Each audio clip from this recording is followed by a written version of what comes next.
Oi, pessoal, aqui é o professor Washington e hoje nós vamos falar um pouco sobre o período regencial da história do Brasil e, no outro vídeo, o segundo reinado. Bom, o período regencial, pessoal, ele se estende do ano de 1831 ao ano 1840, porque foi o período entre a abdicação de Pedro I, tá, e a posse de Pedro II, tá bom? Pedro II tinha 5 anos quando o pai abdicou o trono, então, por lei, ele não poderia assumir o trono brasileiro. Então, esse período ficou marcado pelo período das regências, tá bom? É um período que muita gente aponta para uma experiência republicana, digamos assim, não porque o país tenha se tornado uma república, mas porque nesse período, ainda que uma minoria expressiva, né, da população tenha participado do jogo político, das decisões, esse é um período em que os brasileiros, de fato, escolheram, né, a sua organização política e os seus representantes, tá? Sem interferência dos portugueses. Tá? Podemos dividir em quatro períodos, né? 3 grandes períodos e um período de transitório, tá bom? Que é o período da trina provisória, regência trina, ou seja, 3 indivíduos provisórios, tá bom? Então, até se fazer uma eleição e eleger a regência trina permanente, essa regência trina, tá? Ela vai se encarregar de tomar conta do processo, tá bom? De eleição até a chegada da trina permanente. Então, a gente vai ver que nesse momento, né, aproveitando a ausência de um rei, as medidas liberais, né, para diminuir o poder do imperador, elas vão sendo tomadas, né, já que não tem um imperador para fazer oposição, tá? Os governadores portugueses foram todos depostos, tá bom? E a gente vai ver que, com a ausência de uma cabeça na monarquia brasileira, a gente vê que esse período também vai ser marcado por intensas rebeliões, tá? Algumas de cunho social, outras de caráter separatista. A regência trina permanente, ela vai ser marcada pela presença do padre Feijó, tá? Enquanto ministro da Justiça. É nesse momento que se cria a Guarda Nacional, né? Muita gente aponta com a Guarda Nacional como se fosse um antepassado das hoje polícias militares, tá? É nesse momento também que surge a figura do coronel, tá? A Guarda Municipal, ela distribuía títulos de coronel a indivíduos, tá bom? E esses indivíduos poderosos locais ficavam responsáveis por montar um grupo, né, uma pequena milícia, e fazer o papel de polícia, tá? E eles, portanto, esses líderes ganhavam um nome de coronel, tá? Não é uma patente militar, não é resultado de uma competência militar. Então, a gente vê que esses coronéis, em geral, são poderosos locais, sem treinamento militar, e que utilizam a Guarda Nacional para proveitos individuais, tá? E daí nasce a expressão coronel e depois, mais adiante, que a gente vai ver o coronelismo. Porque esse indivíduo, ele não é necessariamente uma pessoa com cargo político, mas ele é um poderoso local e ele interfere no jogo local, né, no jogo político, porque ele utiliza a Guarda Nacional para os seus objetivos próprios, né, e não necessariamente para objetivos da coletividade. Tá? Nesse momento é aprovado o ato adicional, tá bom, de 1834, então é instituído o federalismo no Brasil. Tá? Então isso vai fazer com que as províncias passem a ter mais autonomia, tá bom? Elegendo seus próprios presidentes de província, né, o que chamaríamos hoje de governadores, tá? E elegendo também uma Câmara provincial, o que hoje nós chamaríamos de Câmara de Deputados estadual. Tá?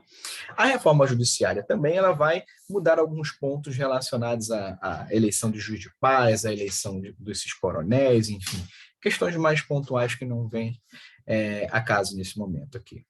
Bom, e também vai ser instituída a regência una, ou seja, de um só indivíduo. Tá? O primeiro vai ser o padre Feijó, que não pôde fazer muita coisa porque foi um período em que as rebeliões se tornaram muito intensas. Tá? Então, na prática, ele muito pouco pôde fazer além, né, de tentar apagar esses incêndios. Né? Então, são rebeliões que muitas vezes estavam acontecendo em lugares muito distantes, né? Por exemplo, no sul, lá no Rio Grande do Sul, ou no Maranhão, Belém, né? Tivemos aqui na Bahia também, enfim, em outros lugares do Brasil. Então é um período bastante conturbado. Então na prática ele pôde fazer muito pouco, tá bom?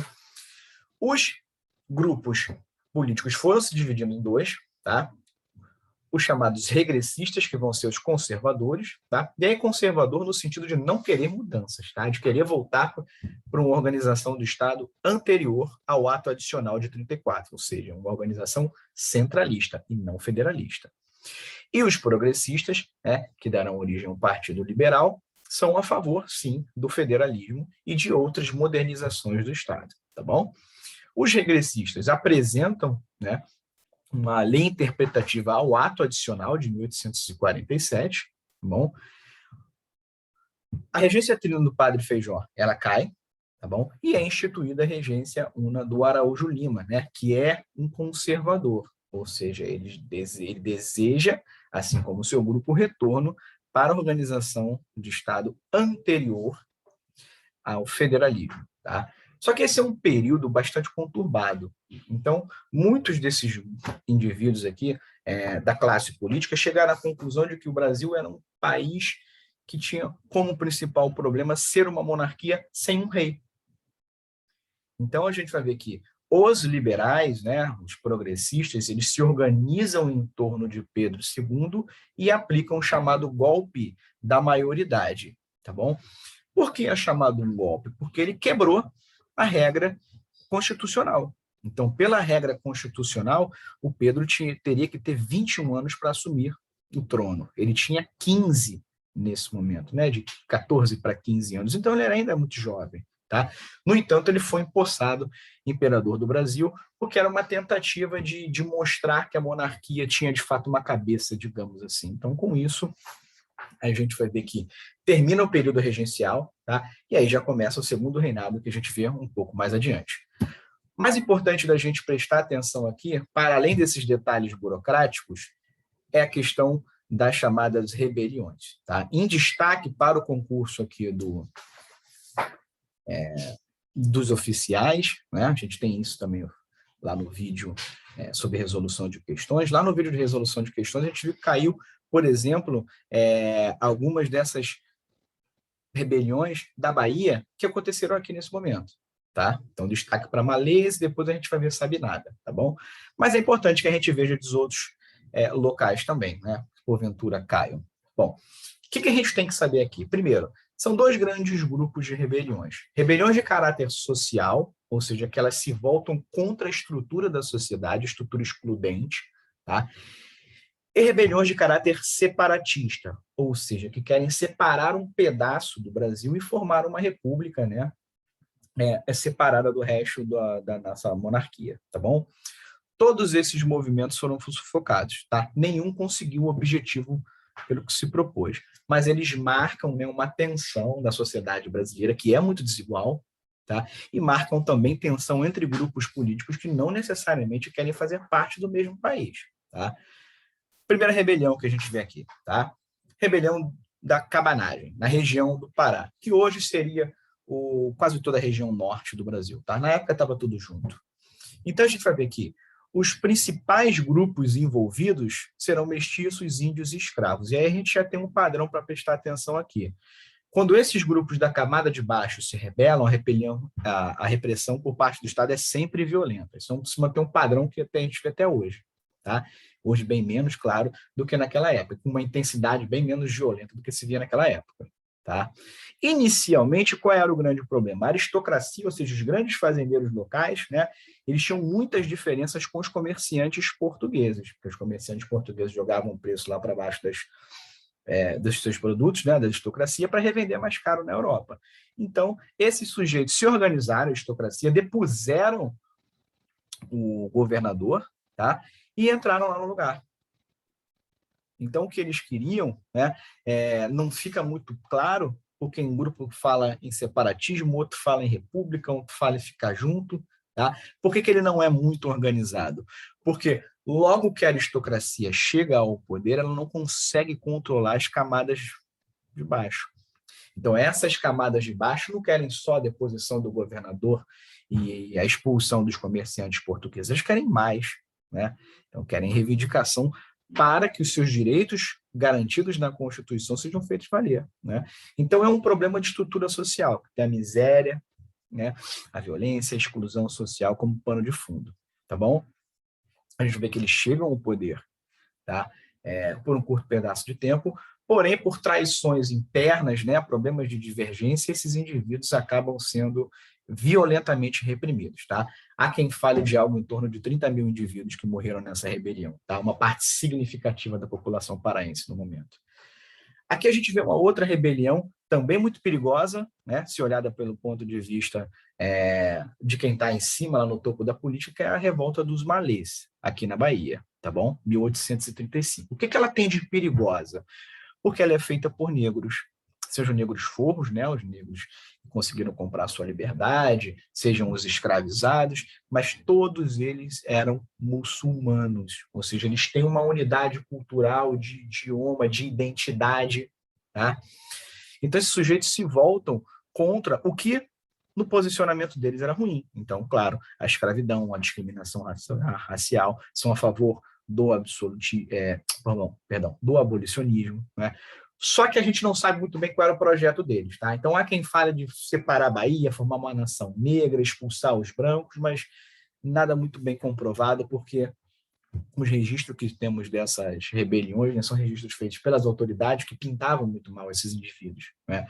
O que acontece é que esse movimento não vai para a rua, né, direito, por conta de traições ali dentro. Então a gente vê que a repressão é igualmente violenta.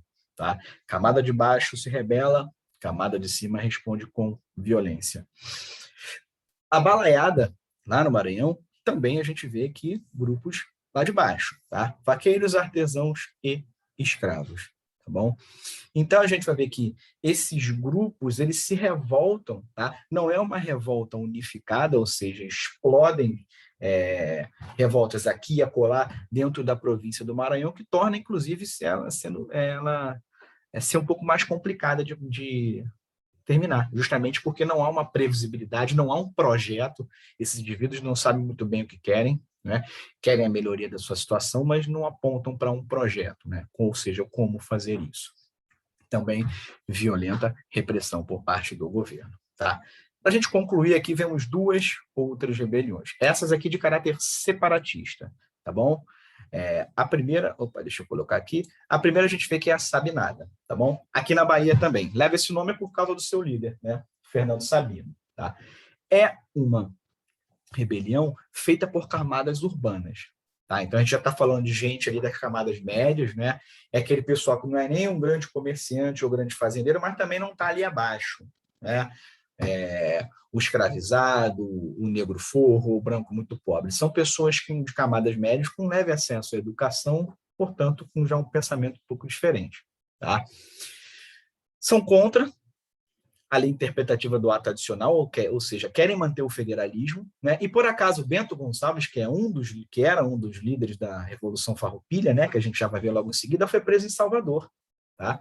Então a gente vai ver que esses sujeitos defendem, né, um projeto liberal, anti-absolutista, com garantia dos direitos e liberdades individuais, e defendem também um projeto inusitado, né, a proclamação de uma república, a República Baiense, tá? Que ficaria provisoriamente separada do Brasil até a maioridade de Pedro II, quando retornaria a fazer parte do Estado brasileiro, tá bom? Esse movimento também não dá certo, tá? Movimento separatista, camada média para baixo, repressão com violência, tá? A gente vê que o tratamento é diferente quando são as elites que fazem essa rebelião. Destaque para Farroupilha, no Rio Grande do Sul. É a aristocracia gaúcha que quer isso, os grandes estancieiros, né, os grandes donos de fazendas, né, da pecuária. Então, eles defendem, sim, inicialmente um federalismo e defendem que haja uma diminuição de imposto para o charque, né, para a carne que eles vendem, porque a carne que vinha do Uruguai e da Argentina estava mais barata, entrando no mercado brasileiro e ganhando mais espaço se comparada à carne que vinha do Rio Grande do Sul. Né? Então, a gente vai ver que essas lideranças não têm suas exigências realizadas no primeiro momento, né? Então eles pegam em armas e se voltam contra o Brasil. Tá? E um projeto republicano separatista. Tá? Havia, sim, por parte de alguns, não dá para dizer de todos, projeto de abolição. Então, havia um projeto razoavelmente bem definido. Então, proclama-se a República Piratini ou a República Rio-Grandense, tá? No Rio Grande do Sul, e a República Juliana, tá bom? No que hoje nós chamamos de Santa Catarina. tá bom? A gente vai ver que, inicialmente, esses grupos têm vitórias expressivas, né? Se a gente reparar a cronologia, várias dessas rebeliões aqui estão ocorrendo quase que ao mesmo tempo, né? Então, pelo menos 4 delas aqui, a Farroupilha, a Sabinada, a Cabanagem e a Balaiada, elas estão ocorrendo ao mesmo tempo, tá? Em pontos distantes do Brasil. Então, é um pouco complicado a logística, né, de sufocar essas rebeliões, porque nesse momento o Brasil não tem um exército profissional. Tá? Temos alguns militares de alguns escalões, mas não temos um exército profissional. Tá? Quem vai fazer o papel decisivo nessas rebeliões vai ser a Guarda Nacional, que falamos há pouco tempo, seja para apoiar o governo, tá? Seja para apoiar os revoltosos. A questão é que depois que conseguiram sufocar o governo conseguiu sufocar todas as outras rebeliões, eles conseguiram sufocar a rebelião Farroupilha também. Mas olha o que acontece, se é aristocracia, a gente senta e negocia. Anistia os revoltosos, tá? Dá um pouco mais de liberdade política para esses indivíduos, tá? E reduz o imposto sobre o charque, contanto que Rio Grande do Sul e Santa Catarina fiquem dentro do território brasileiro, tá bom? Conseguimos. Então, a gente vai ver que, com isso, conseguimos manter o nosso desenho geográfico, né, desde o período colonial, muito pouco diferente do que a gente tem hoje, e o Brasil continua esse país muito grande, né, nesse período, e com uma monarquia, agora com um rei empossado, que é Pedro II. Tá bom? Com isso, vemos aqui o final do período regencial. Um grande abraço, até a próxima.